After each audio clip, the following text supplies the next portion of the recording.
ላስተዋይ ሰው አንድ ቃል በቂው ነው፣ ወይም ለተማረ ሰው አንድ ቃል በቂው ነው ማለት ነው። ስለዚህ የምናስተውል ከሆነ እነዚህን ነገሮች በትክክል እንተገብራለን። ከተገበርናቸው ውጤታማ እንሆናለን። ውጤታማ ከሆነ ህይወታችን ወደፊት ይራመዳል። ሰላም ጤና ይስጥልኝ። የተወደዳችሁ የቻናላችን ቤተሰቦች እንዴት ናችሁ? በያላችሁበት የዓለም ዳርቻ ሰላማችሁ ይብዛልኝ። የዚህ ቻናል አዲስ የሆናችሁ ሰብስክራይብ በማድረግ ጀምሩ። ነባር ቤተሰቦቻችን ደግሞ ላይክ እና ሼር እያደረጋችሁ አማርኛን፣ እንግሊዘኛና ሂሳብን ከመሰረቱ ማንበብና መጻፍ ለምትቸገሩ ሁሉ በሳምንት 5 ቀን ከሰኞ እስከ ዓርብ እያስተማርን ነው የምንገኘው።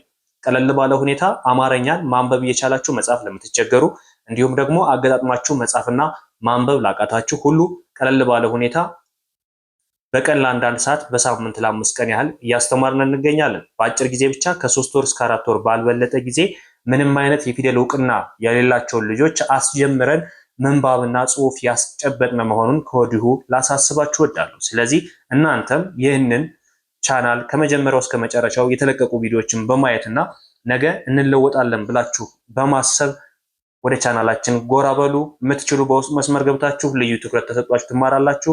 እንዲሁም ደግሞ አቅሙ የሌላችሁ ደግሞ ዩቲዩብ ላይ በመግባት እያንዳንዱን ከፊደል ጀምሮ የተለቀቁ ቪዲዮዎች ስላሉ እነሱን በመከታተል ራሳችሁን ከጨለማ ማንነት ወይም ደግሞ ትናንት ያለ እውቀት መኖር ወደ ብርሃን የምትሸጋገሩበትን ትምህርት እየሰጠን ነው የምንገኘው። አሁን ቀጥታ ወደ ትምህርቱ ስንሄድ እዚህ ጋር የጻፍናቸው አጫጭር አረፍተ ነገሮችና በውስጣቸው ብዙ መልእክት ያዘሉ ትምህርታዊ ጥቅሶች ናቸው። እነዚህን አነብላችኋለሁ። እናንተ ማንበብ የምትችሉ በማንበብ መጻፍ የምትችሉም እንዲሁም በመጻፍ አሊያም ደግሞ ማንበብና መጻፍ የማትችሉ ከሆነ በማዳመጥ በራሳችሁ ላይ ትልቅ ለውጥ የምታገኙበት ትምህርት ስለሆነ ረጋ ብላችሁ እስከ መጨረሻው ለመከታተል ሞክሩ። አብራችሁ ይቆዩ። ስለዚህ እዚህ ጋር እንደምታዩት አንድን አረፍተ ነገር ለማንበብ መጀመሪያ በፊደልና በቃል ደረጃ ማንበብ አለብን። ከዛ በመቀጠል ደግሞ የዚህን አረፍተ ነገር የሚያስተላልፈውን መልእክት መረዳት መቻል አለብን። ካልተረዳ ነው ማነብነብ እንጂ ማንበብ አይሆንም ማለት ነው። ስለዚህ ራስህን አትናቅ። አትናቅ ምን ይላል? ራስህን አትናቅ። አንተ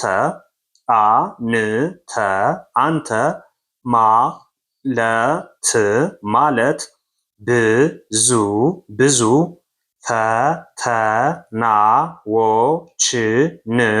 ፈተናዎችን ያሸነፍክ አንበሳ ነህ። ልብ በሉ። አንዳንዶቻችን እንደነዚህ አይነት አረፍተ ነገሮችን ቀለል አድርገን እናልፋቸዋለን። ነገር ግን የሚያስተላልፉት መልእክት በጣም ትምህርት አዘል የሆነ ውስጣዊ መልእክት የሚያስተላልፍ ስለሆነ ረጋ ብላችሁ ተከተሉኝ። ስለዚህ ምንድነው የሚለው? ራስህን አትናቅ። አንተ ማለት ብዙ ፈተናዎችን ያለፍክ አንበሳ ነህ። አያችሁ፣ ራስን ማበረታታት ማለት ራስን ወደ ትልቅ ደረጃ ማድረስ ማለት ይሄ ነው። እኔ ምን ያህል ፈተና አልፌዋለሁ፣ የትኞችንስ ወደኋላ ቀርቶብኛል፣ ነገስ እንዴት ሄዳለሁ የሚለውን ነገር ራሳችሁን ጠይቁ። ራሳችሁን አበረታቱት። ራሳችሁን እንደምትችሉ አሳምኑት። ራሳችሁን ትልቅ ደረጃ እንደምትደርሱ አሳምኑት። ከዛ በኋላ የሚያቅታችሁ ነገር የለም። እውነት ምንም የሚያቅታችሁ ነገር የለም። ስለዚህ ራስህን መናቅ የለብም። ራስን ከናቅ፣ ራስን ከጣልክ ማንም ሊያነሳ አይችልም። በዚህ ዘመን በተለይ አሁን ባለንበት ደረጃ ራሱን የሚጥል ሰው አንድ ሰው መጥቶ ስቆብህ ነው የሚሄደው። ማንም ሊያነሳ አይችልም። ራስን መጣል የለብህም። ራስን ማንሳት መቻል አለብህ። በዚህ ዘመን እህት፣ ወንድም፣ አጎት፣ አክስት የሚባል ነገር አይሰራም። ራስህን ተፍተርትረህ የሆነ ቦታ ላይ ማድረስ መቻል አለብህ። ስለዚህ እኔ ማን ነኝ? ትናንትና ብዙ ፈተናዎችን አሳልፌያለሁ፣ ዛሬስ ነገስ የት እደርሳለሁ የሚለውን ራስን መጠየቅና በራስህ መንገድ የራስህን ውሳኔ አሳርፈህ ትልቅ ደረጃ መድረስ እንዳለብህ ማወቅ መቻል አለብህ እንጂ የሰዎችን ጥገኝነት አትፈልግ። የሰዎችን ጥገኝነት አትፈልግ በፍጹም። ሌላው ሰዎች ማስተዋል ሲጀምሩ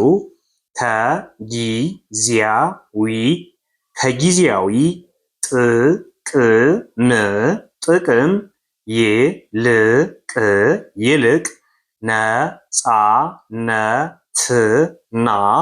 ነፃነትና ማንነትን ከምንም በላይ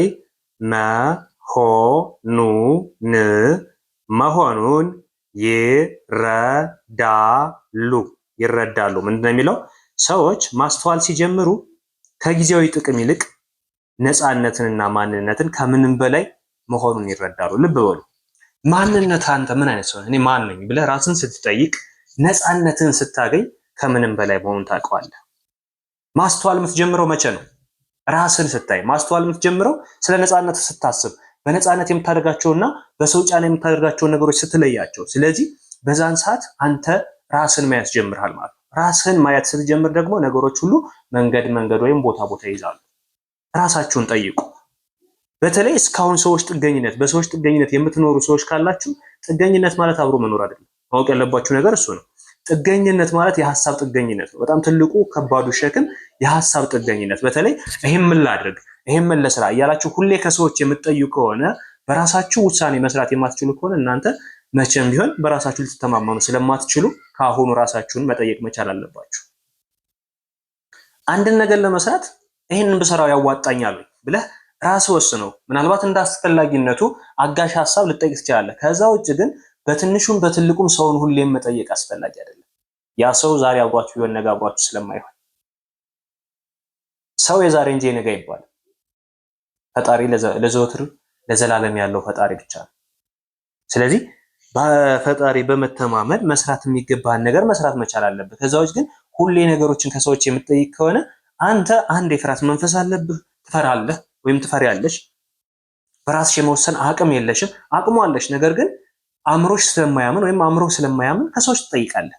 ይሄ ደግሞ ሽንፈት ነው። ስለዚህ አንድን ነገር ለመስራት በራሳችን መወሰን መቻል አለብን። እንክሰር፣ በራሳችሁ ወስኑና ክሰሩ። ሲጀመር አንድ ሰው ከውድቀቱ ነው የሚማረው፣ ከውድቀቱ። ከዛ ውጭ ከሰው ተምሮ ለውጥ ሊያመጣ ይችላል። ከውድቀቱ ሲማር ነው። አይታችሁ ከሆነ ምን አባባል አለ? ብልጥ ከሰው ይማራል፣ ሞኝ ከራሱ ይማራል ይባላል አይደለ? ከሰው የተማሩ ብልጦች በጣም አስተዋይ የሆኑት ናቸው። ነገር ግን አብዛኛው ሰው ከራሱ ነው የሚማረው። ከራሱ ሲማረው ነው በትክክል የሚገባው። እውነቱን ልንገራችሁ፣ አንድ ሰው ከራሱ ህይወት ሲማር ነው በትክክል የሚገባው። ከሰው ከተማረው ይልቅ በራሱ ከተማረው የበለጠ እሱን ወደ ጥሩ መንገድ ይወስደዋል። ምክንያቱም የእሳትን መጣበስ በጣትህ ካልነካው ሰው ሲነካው ብታየው፣ ጠበሰኝ ብሎ እንደዚህ ሲያነሳው ብታየው የሆነ ነገር ሊሰማ ይችላል አእምሮ ላይ። ግን አንተን አልጠበሰህም፣ አላመመህማ። ሰው ታሞ ዛሬ ወድቆ ብታየው አንተን ስላላመመህ ያ ሰው የሚያመው ራሱ አይመስልም። ተኝቶም ሊሆን ይችላል ብለህ የምታስበው ነገር አለ። ስለዚህ የሆነን ነገር በራሳችን እስካልሞከርነው ድረስ አይገባንም። ስለዚህ ከራስ መማር መቻል አለብን። ከራስ ስትማር ህይወትን ትቀይራለህ። ከሰው ተምረህ በፍጹም ለውጥ አታመጣም። ስለዚህ ማስተዋል መጀመር ያለብን፣ በራሳችን መወሰን መቻል አለብን። ትልቁ ነገር ከሰዎች ድጋፍ መፈለግ የለብንም። በራሳችን መንገድ ከትንሹ ተነስተን ትልቅ ደረጃ እንደምንደርስ ራሳችን ማሳመን መቻል አለብን። ኢቭን እንኳን አንድ ሰው አግዘኸው ነገ ይሄን አድርጌለት ነበር ሲልህ የሆነ ነገር ይሰማል አይደል? እንደዚህ አይነት ነገሮች እንዳይሰሙን ደግሞ በራሳችን መንገድ፣ በራሳችን ስራ፣ በራሳችን ውጤታማ መሆን መቻል አለብን ማለት ነው። ሌላው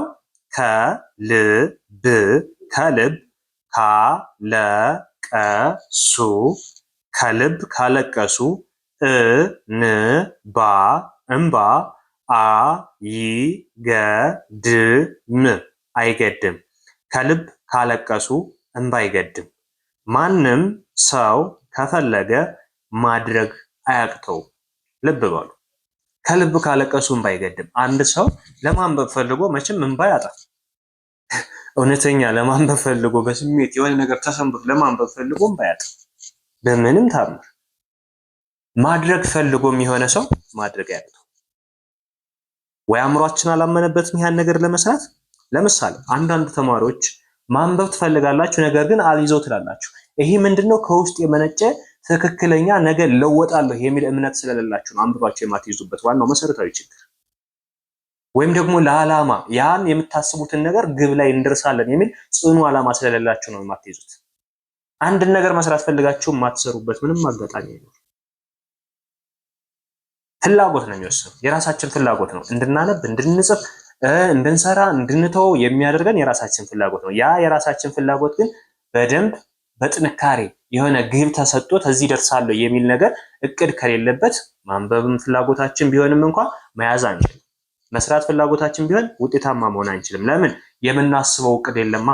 ነገ ይሄን አደርጋለሁ የሚል ነገር መጀመሪያ ከፊት የምናስበው ነገር ስለሌለ ያን ነገር በዘፈቀደ ስላየነው ብቻ መስራት ስለፈለግነ ብቻ ልንሰራው ከቻለ ያ ነገር ውጤታማ ሊሆን አይችልም። ነገር ግን ይሄንን ስራ ሰርቼ በዚህ ይሄን ውጤት ማምጣት አለብኝ ብለን ከተነሳ ያ ነገር ከውጤት ሳይደርስ በምንም ታምር አይቀርም።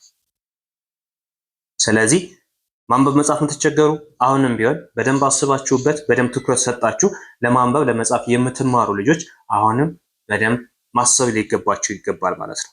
ሌላው አንዳንዴ አንዳንዴ ልብህን ሰብረህ ሰላምህን የሚመልስ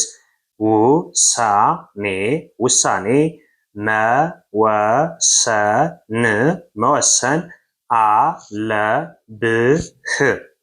አንዳንዴ ልብህን ሰብረህ ሰላምህን የሚመልስ ውሳኔ መወሰን አለብህ። ልብ በሉ። ይህ ማለት ምን ማለት ነው?